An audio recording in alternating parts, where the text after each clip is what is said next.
So in today's video, we're going to be discussing about this ban and the alternative. You'll be living your good life. Catch a glimpse from the outside, then you see me now, see me now, see now. Hello beautiful people, welcome back again to my YouTube channel. If today is your first time here, my name is Stella. If you have not subscribed to my channel, what are you waiting for? Please do not forget to like, subscribe and share my videos. Click on that notification bell to get notified whenever I post any new video. And for my returning subscribers, thank you guys for the love. Thank you guys for the support. Honestly, I really do appreciate. So on this channel, I talk about my life here in the UK, what is happening around me, and I share information. So if this sounds like what you're going to be interested in, then subscribe to this channel. So in today's video, we're going to be talking about the latest ban in dependent visa. So if you have been following me, as at last year, I shared update on this, dependent visa. They're going to stop it because they were suggesting on stopping the dependent visa. But I mean, some of them did not support that, but they have finally made a decision on that, and this is going to take effect. So now let's talk about why are they banning dependent visa. So number one, the reason why they are banning the dependent visa is because the number of international students coming here to study, the dependents are more than the people coming here to study. And if you're already in the UK, you will agree with me that there's so many challenges in terms of house accommodation. Like you will see a family of 6 living in a 2-bedroom house,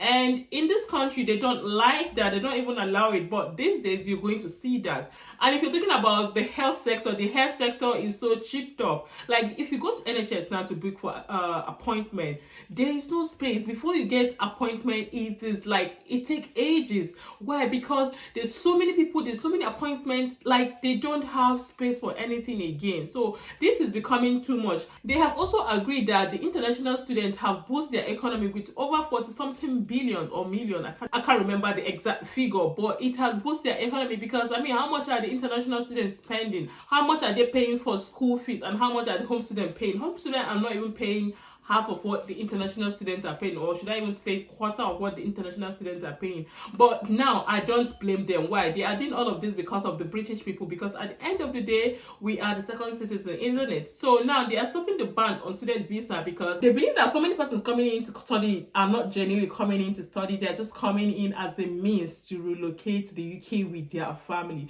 So aside from the house issues, because at this point I don't even want to talk about the accommodation crisis, because if you are already in the UK, you all know how expensive houses are this year. Accommodations are very, very expensive because it is difficult to even get.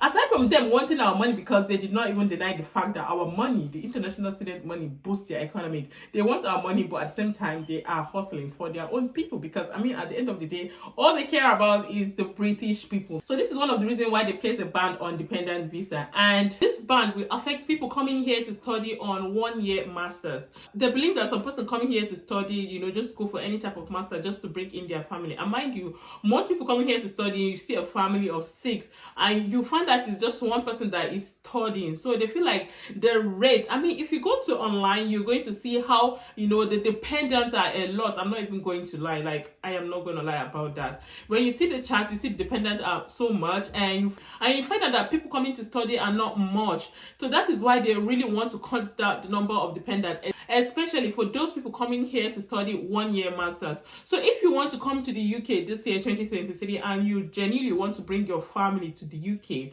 the only option you can do, or should I say the alternative, is to go for a 2-year masters. So if you go for a 2-year master, you can come in as a nurse, or you can come in as what course should I say? There's some courses that you have 1 year theory and 1 year practical, like internship, stuff like that. So you can apply for those courses. So if you're coming in for that kind of master, you can come in with your family. And if you're coming in for PhD, you can come in with your family. If you're planning to come in with your family, also check out the top 50 best universities here in the UK. I think you can also be considered to come in with your family when you apply in those top 50s. But you can also check that and confirm. But the main reason for this ban is for those people coming in for 1-year masters. there's no more dependent for you. And also, if you're coming into the UK, with the hope that when you come into the country, you're going to switch your visa, they are also looking on that, because most people coming here to study, at the end of the day, they just drop out. When you drop out, you don't have to pay off the remaining balance of your school fees. So they just switch their visa and abandon school. So they are also looking into that, because you can no longer come to the UK via student route and say you want to switch your visa to tier 2. No, you have to complete your study. You have to complete that school fees. So if you're thinking of doing that, there's no hope on that. So do not even hope on, okay, when I come to the UK, I'll apply to study for 1 year masters and then I'll switch while studying, then bring my family. Honestly, do not hope on that, because I know so many people do that, but do not hope on that. Some persons might be lucky, as last year, this year, before this announcement, some persons are lucky. Some persons are lucky, they came into the country, they stopped school, they, apply for tier 2 visa sponsorship, they get their tier 2 sponsorship, and they stop schooling. So I'm not going to encourage you to do that, and I'm not going to encourage you to hope on that, because it's going to be tight now, to be honest, especially with this latest announcement. And also, for those of you studying here in the UK, that when you come to the country, you work back to back.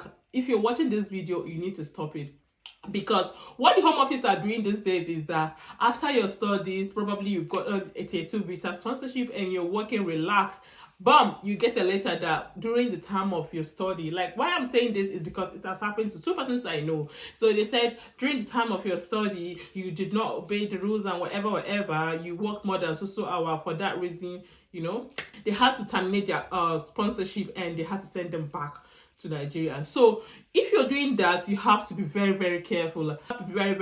They say students are meant to work 20 hours, and during holiday you are allowed to work as much as you want. If you notice these days, so many employers, if you are working and during holiday, they will ask you to bring that letter you get from your uni, to confirm that, okay, you're allowed to work as much as you want. If you notice these days, employers are doing that. But I don't know about other people, but I know that where I work and some other places, I've seen people work, like students as work, they always ask for that, later, to make sure that, okay, you're allowed to work as much as you want. Because these days, even employers are scared, because they don't want anything to affect them, because so many things have been happening these days, and it's affecting so many company organizations. So everybody is trying to be careful. I don't know if you understand the gist. So if you go online, you're going to see the latest update. This is what it says. It says the government is set to introduce new immigration rules that will involve most international students being banned from bringing their families to the UK with them.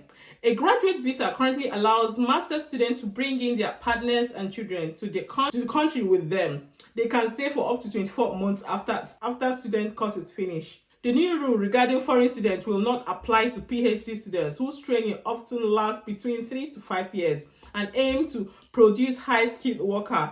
Official figures set to release on Thursday, May 25th, are expected to show that the net immigration has reached 1 billion. So you can see what it says. I don't want to go ahead and start reading all the stories and all of that. You can also go on Google and see all of that and see the full gist and the reason. So there's something else I want to read to you guys. Like I said, I don't want to read too much. I just want to read this particular part to you guys. It says, the chairman of the committee, Professor Brian Bell, told the Sunday Telegraph it found it unnecessary for foreign students to be allowed to work in the UK for 2 years after completing their master's degree. Can you imagine? So he is also suggesting that the 2 years post-study visa should be scrapped. Yes. So if you're planning to come to the UK, I think you should do it now if you genuinely want the UK. Like, I know that there are other opportunities, there are other countries to go to, like Canada, Australia, New Zealand, US, Germany. Like, there are other places to consider, isn't it? But if you prefer UK, I think this is the best time, even with the fact that they are imposing this ban. With these 2 years, there's hope that you might get a better job. And when you get a better job, switch to tier 2, you can still bring your family, isn't it? With these 2 years. So if you want to come to the UK, I think you should do it now, because with this, there's possibility that they will also stop the post-study visa. Yes, this is how it started. Why is Shwela saying this? Why is Shwela saying no more dependent? And now it is here, no more dependent. So if you genuinely want to come to the UK, I think you should do it now. If you have the money, I know it's not easy, but if you have the means, I think this is the best time to come to the country before they ban the post-study visa. Because for me personally, I feel like there's hope. If you stay in the country for 2 years, I think you should hustle hard and get the job that will get you a stay. And with that way, you can bring the family. So if you plan to come to the UK, the earlier the better. I just feel the need to share with you guys this latest update. I believe it's definitely going to help one or two persons. If you find this video informative and interesting, do not forget to do the needful. Like, subscribe, and share my video. Leave me a comment what kind of video you want me to make, and I'll see you guys in my next video. Bye guys.